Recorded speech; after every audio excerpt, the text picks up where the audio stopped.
Confirmado, Cuba perjudicó a Donald Trump en las elecciones del pasado noviembre, según un informe de inteligencia.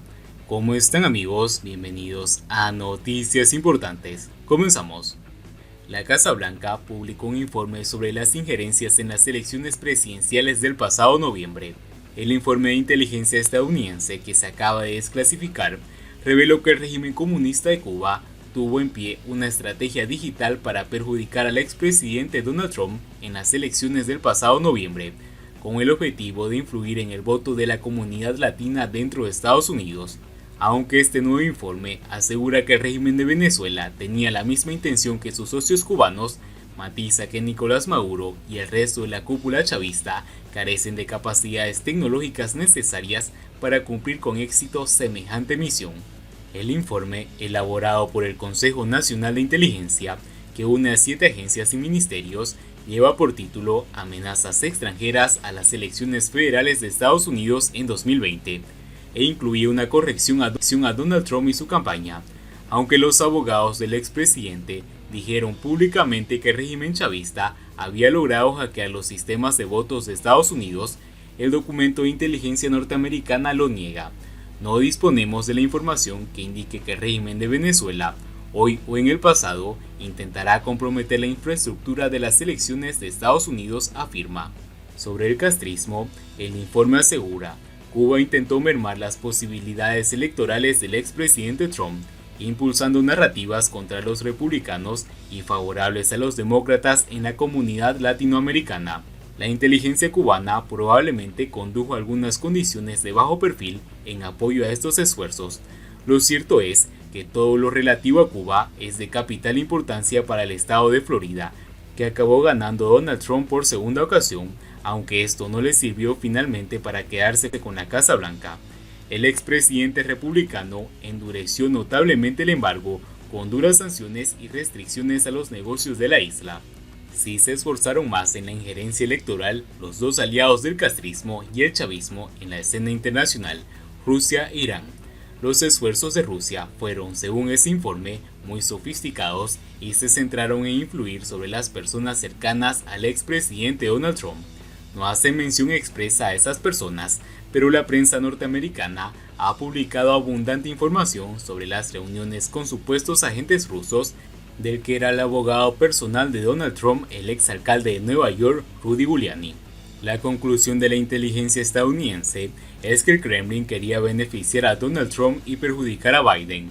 Creemos que el presidente Putin autorizó y un abanico de agencias rusas acometió una serie de operaciones de injerencias destinadas a denigrar la candidatura del presidente Biden y el Partido Demócrata, apoyando al expresidente Trump, mermando la confianza pública en el proceso electoral y exacerbando las divisiones sociopolíticas en Estados Unidos, dice el informe. El resto de adversarios hizo lo contrario, es decir, a Irán y a Cuba les resultaba más valiosa una derrota de Donald Trump, dadas las diversas rondas de sanciones dictadas contra los regímenes de ambas naciones por el expresidente republicano. Nuestra conclusión es que Irán mantuvo una campaña de injerencia encubierta para dañar las posibilidades del expresidente Trump de ser reelecto, aunque no trató de beneficiar a ninguno de sus rivales, dice el informe, quien atribuye la autoría última de esta campaña de injerencia iraní al mismo líder supremo de la Revolución Islámica.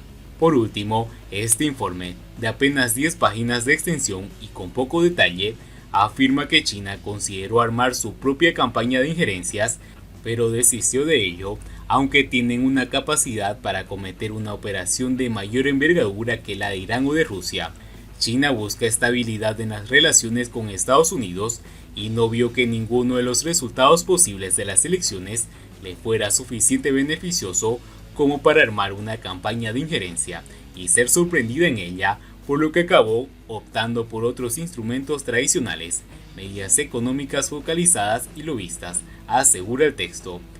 Mientras tanto, Biden impacienta a Cuba. El presidente norteamericano se lo piensa sin prisas para que la isla, que sí las tiene, se retrate. Podrá hacerlo en el próximo Congreso del partido.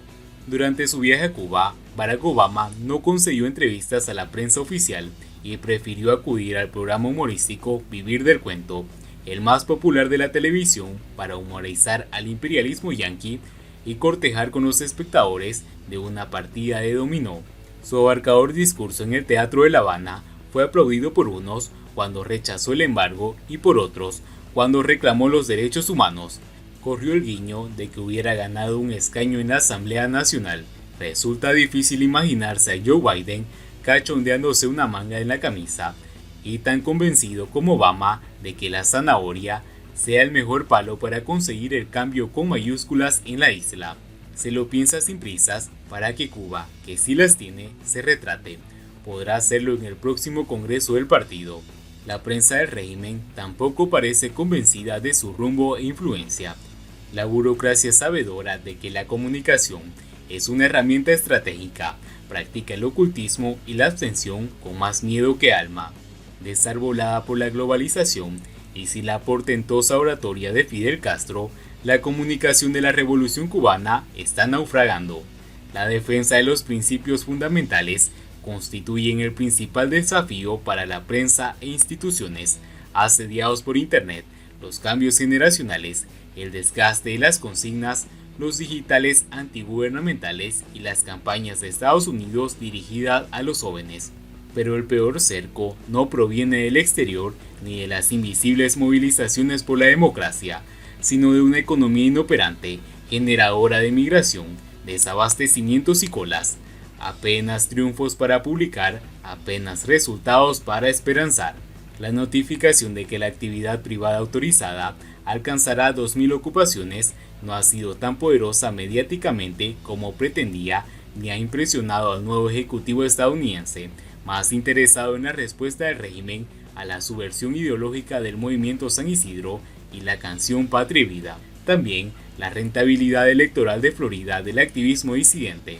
Antes de la distensión, la Casa Blanca ponderará el alcance de la tolerancia, la represión y los negocios.